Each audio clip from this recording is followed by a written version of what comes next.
Now, I make it no secret that I love pressure cooking and I love to teach people at home how to pressure cook.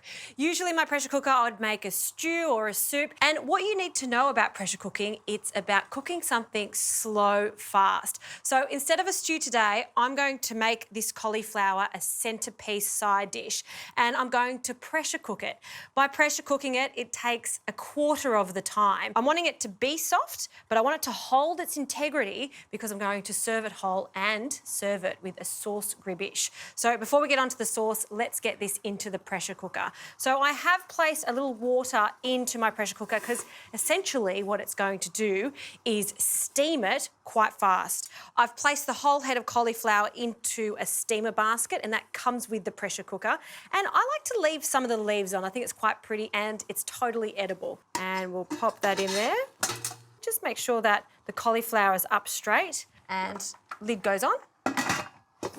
Now we need to lock that too, so place it onto the pressure cooker symbol. And the best thing about this pressure cooker is it comes with a sensor. So the whole idea of this is turning it down after it comes up to the pressure, so you'll feel that the steam starts to gather and then you want to turn it down and cook it for only 5 minutes. That's the beauty of this. So we'll pop the timer on to 5 minutes and it won't start counting down until it comes to pressure. So once you hear the bipping, you know to turn it down. While that's happening, let's get onto the sauce. Now, a sauce gribiche is essentially a mayonnaise and then it's flavoured with all different delicious things from French shallots, we've got capers here, cornichons, and then even more eggs. So I've boiled some eggs. So into this bowl, we're going to add just the egg yolks. So I'll just separate them. Don't throw away these whites. You can even freeze whites, which I love to do. Next time you want to make a quick meringue or a pavlova, you just have to defrost them. It's one. So now that means that the pressure is built up into the pressure cooker. We'll turn it down now. Now the sensor is going to go off one more time at the end, and that means the cauliflower is ready. So back to our gribiche, I'll need 2 egg yolks for this, for the basis of our mayonnaise. If you wanted to cut a corner, of course, you could just use a good quality store-bought mayonnaise, but I want to show you how to make it from scratch because it really does taste so much better. Into the eggs, in true French form, some mustard, so Dijon mustard, about a teaspoon. And we'll start the whisking process, so just break that up. And the only crucial part when making a mayonnaise at home is to just take it easy when you add the oil. I'm using a neutral oil, so just some vegetable oil, or you could also use some grapeseed oil. And little by little, I'm gonna add the oil. And I'm talking a few little splashes, give it a whisk so it can start emulsifying, and then add a little more. Once it starts to thicken, it's almost ready.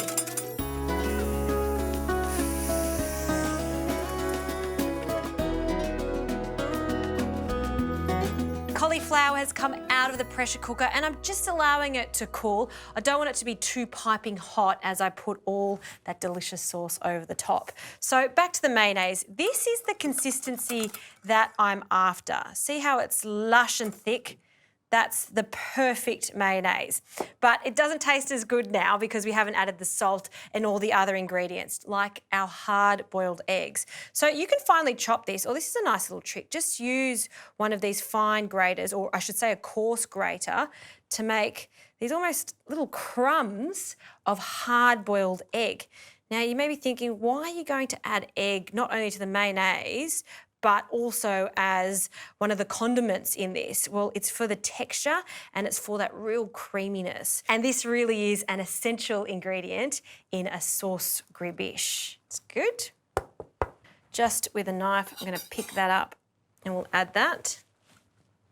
I like this to have quite a lot of piquancy, so I'm adding a little more of the mustard. Zest of some lemon, about half of this lemon. And you could use the juice if you like, but I love my vinegar, so I want to give it a splash of vinegar. This will also loosen up that mayonnaise. Some cornichons, which are just those baby pickles that I've finely chopped.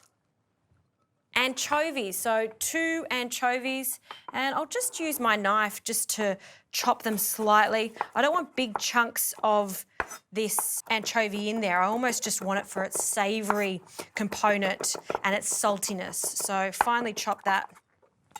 Another hit of saltiness, some baby capers, I'll just keep them whole, and some French shallot, a good handful of that. I'll take that whisk out and we'll just fold everything together. See how it's a thick mayonnaise? It's fantastic. Now, to lighten it all up, some fresh herbs. So I will garnish it with some herbs, but I also want to add some into the mayonnaise. Good old tarragon is a classic. I'll reserve some and we'll take the leaves off the other stalk. And some parsley, strip that off. And I like mint in this, so just a few sprigs of mint. Scrunch it all together and finely chop it.